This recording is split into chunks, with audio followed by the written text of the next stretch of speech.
My dear friends, look at your life, not with the anxious squinting of a person searching for what is wrong. Look with the clear, honest gaze of one who is willing to see the truth, however uncomfortable, however illuminating. Look at your circumstances, your relationships, your finances, your body, the quality of your days, the texture of your hours, the feeling that lives in your chest when you lie down at night. Now I want to tell you something that will either change everything for you or will confirm what some deep part of you has always suspected.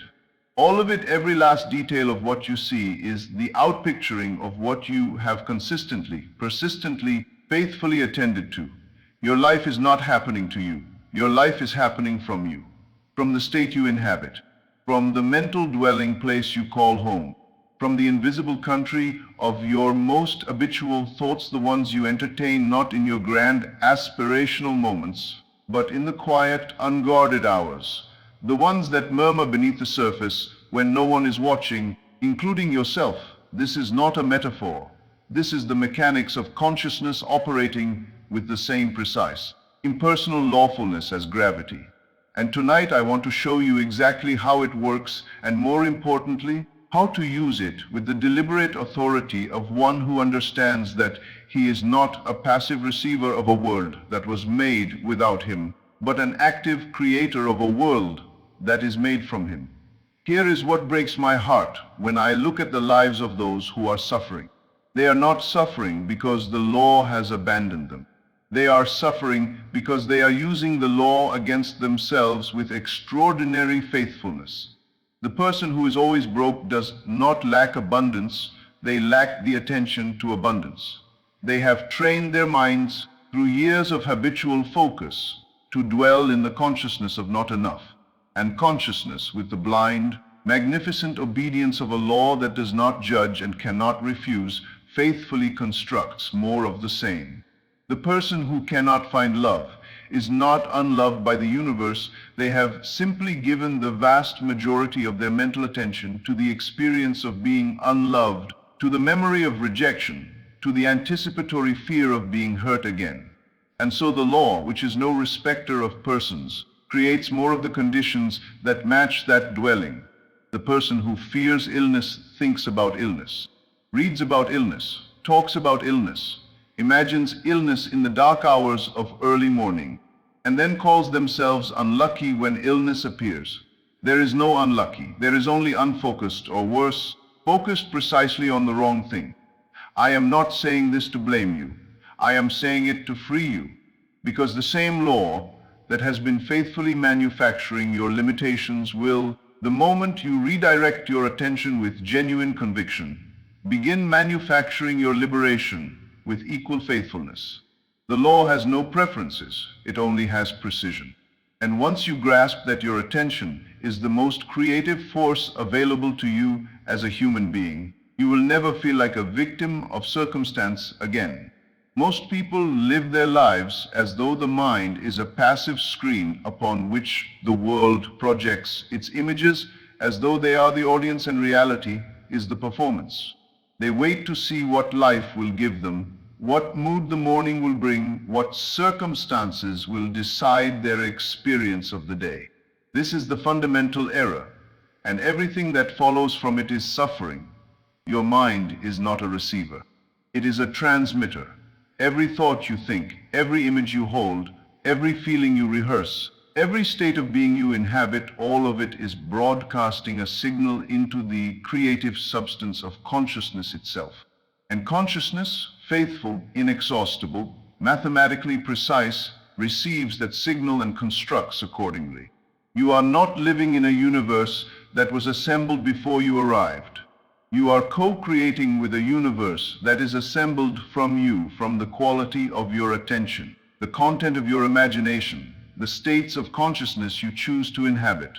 Moment by moment, day by day, without interruption, without exception, without mercy toward your negligence or favoritism toward your prayers, the law operates. If you think defeat not occasionally, but habitually, as the default flavor of your inner life, you will live surrounded by the evidence of defeat. Not because the world is conspiring against you, but because your attention has tuned your perception to see only the evidence that confirms what you are broadcasting. If you think victory not as a desperate hope, but as a settled assumption, as the felt reality of one who has already won, even before the outer world has caught up, no circumstance, no opposition, no delay can ultimately withhold it from you. Because you are not asking the world to give you something. You are becoming something. And what you become, consciousness cannot help but express. Most people are unconscious stewards of their attention. They allow the noise of the world to colonize their minds without resistance. The morning news decides their emotional state for the day. The opinions of acquaintances plant seeds of doubt they spend weeks trying to uproot. The fears of the crowd become their own fears, rehearsed and refined through repetition until they feel personal, inevitable, true. They consume the anxiety of the masses and call it staying informed. They dwell in the grievances of others and call it empathy. They replay their own past failures in the theater of memory, adding dramatic detail with each performance, and then wonder why they feel, in the present, like someone whose future has already been decided against them. Every time you give your precious, creative, life-shaping attention to a fear, you feed it. Every time you dwell on a doubt, you strengthen it. Every time you rehearse a complaint, give energy to a grievance, or revisit a wound, you are not merely remembering the past. You are building it into your future. This is not a small thing. This is the whole thing. Attention is the currency of creation. And most people are spending it with the carelessness of a man who believes his wallet can never empty right up until it does. The one who masters his attention becomes, inevitably, the master of his circumstances. Not because the world bends to his will by magic, but because the law by which his inner world shapes his outer experience begins to operate in his favor, rather than against it. Here is the question I am most often asked, and I want to answer it with precision. How can I focus on abundance when all I can see around me is lack? How can I maintain the vision of health when my body tells a different story? How can I hold the image of success when every evidence I encounter contradicts it? And my answer is this: you are asking the wrong question.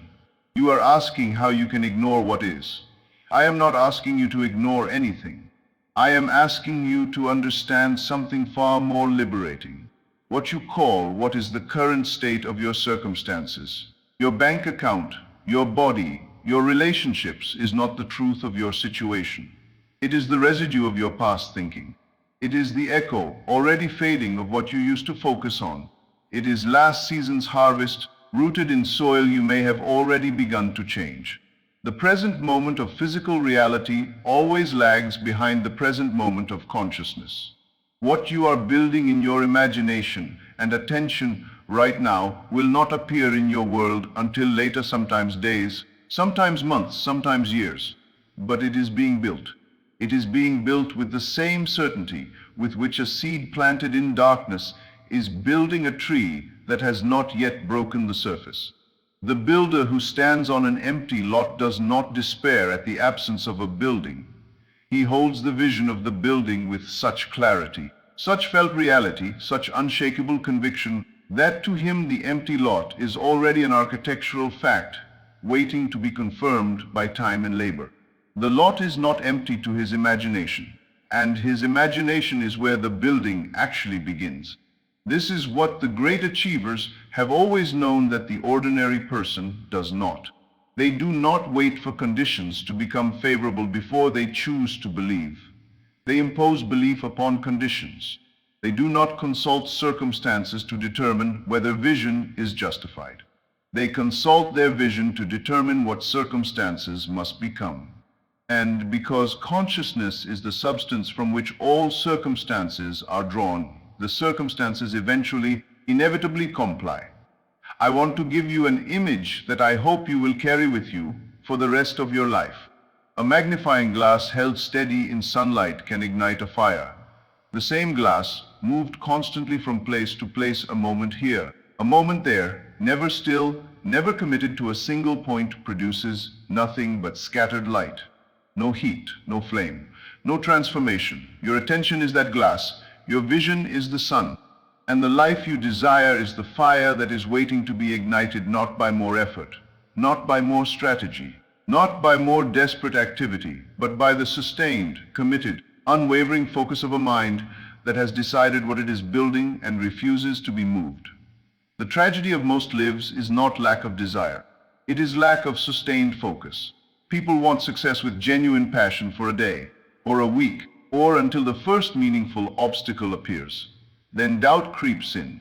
Then the attention drifts back to what is, to what might not work, to what has failed before.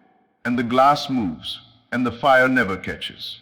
The universe does not respond to enthusiasm. It responds to consistency. Not the consistency of perfect days and favorable conditions, but the consistency of a mind that returns, day after day, to the same vision, that holds the image in the morning and the evening and the quiet between, that feeds its faith more relentlessly than it feeds its fear, that persists in the assumption long after the initial excitement has faded and only conviction remains. That is when the law responds, not with a miracle, with a law, as exact and impersonal and reliable as the law that turns the seed into the harvest.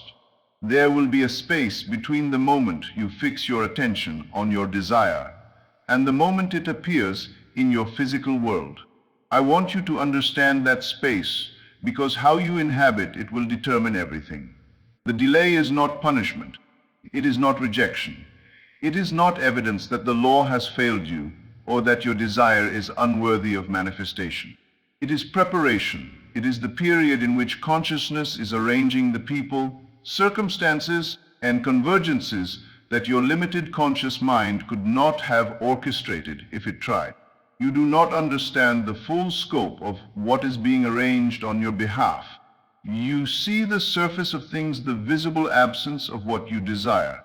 But in the invisible realm of consciousness, a construction is underway that would astonish you if you could see it.